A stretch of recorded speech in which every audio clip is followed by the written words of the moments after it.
Hello everybody, Christian from Treasure Town here, and today we're going to be speaking about one of the key date peace dollars, the 1928S peace dollar, going over the history of the whole series as well as this specific coin, as well as the values. Now the VAMs are part of that value structure, so not only we'll talk about the conditional rarity, but also some things that you can look for closer on these coins, where the ones with this attribute will be a lot more valuable than the ones without. Then we'll cover some mint errors. So I'm just going to go over briefly. I've spoken about it in the past, but the peace dollar comes about essentially as a way to fulfill the Pittman Act, which mandates a bunch of U.S.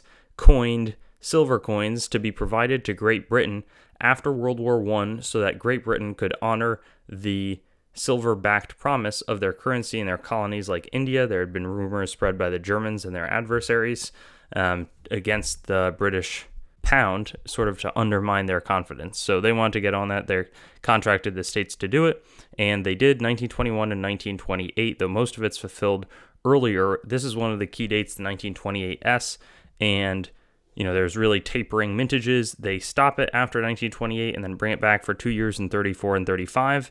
But it also commemorates peace, obviously, at the end of World War I. But one of the things that's extra special about this date is not only is it rare in lower grades, there's also a lot of weak strikes and tough conditions that leads to very few in high mint state grades. So at this point, there was very little interest in the peace dollar series, as these are being produced. There's also weak strikes and not the best production and quality control at the San Francisco Mint, as there was all through the 20s out there. So a lot of these coins appeared in 1,000-coin bags, and they were perceived initially to be pretty common, but so many of those entered circulation, already had some problems with them, and just sort of disappeared or were just totally overlooked. At one point in 1928 was thought to be the key, and people were shaving the S mint marks off of the 1928 so they could present them as the 1928P. Now that relationship has been inverted. The whole point being people just didn't really realize that this was valuable, and it's probably the toughest date along with the 25S to find in higher mint state condition. The Redfield hoard, which was hordes of 1,000-coin bags, a lot of peace dollars there. Almost all of those coins were damaged by a mechanical counting machine that sort of scratched the coins as they went through. So what happened was these coins are super rare in mint state. I mean, still AU $125, but a mint state 63 is a $550 coin. That jumps to $1,200 in mint state 64, 65. That 10x's to $12,000, and then it almost, let me think about the math, it jumps by 5.83 times again to $70,000 in mint state 66. So the mintage 1.632 million, not huge, but the circumstances in which it was produced and how it entered circulation lead to even higher valuations in that greater mint state range. There's also some pretty cool significant errors, or it's varieties really, that you should be looking for. That's just the term, it's not an error. It kind of shows an error that happened at the mint, but the technical term is varieties. You can see doubling in the In God We Trust.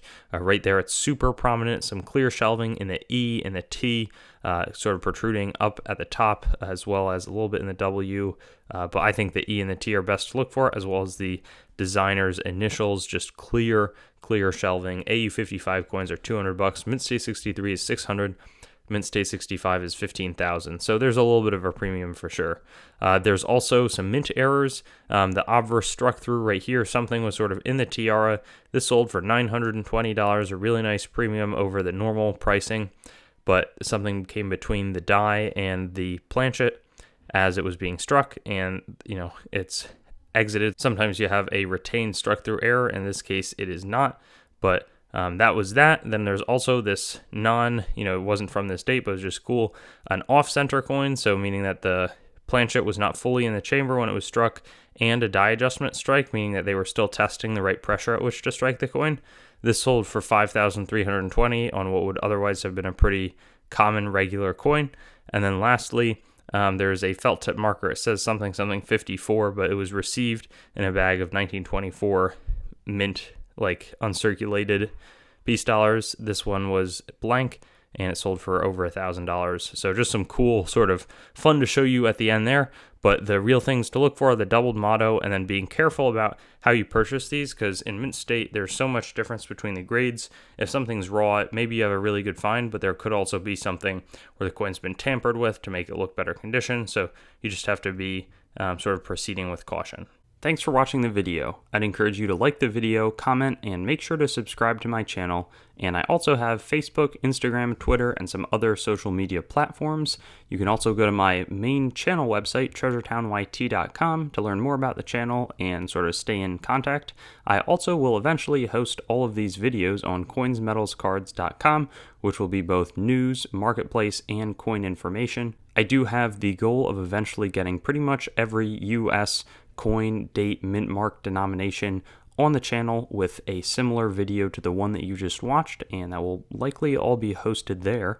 And then I also have treasuretowncoins.com, which is sort of my coin dealing wing, coin dealing only entity that is a little bit less focused on content production. So thank you so much, and I'll look forward to seeing you on some of my other videos. I also have videos that are not just the date, mint mark, denomination recap in this format, so you can check some of those out, and I'll have fun seeing you there.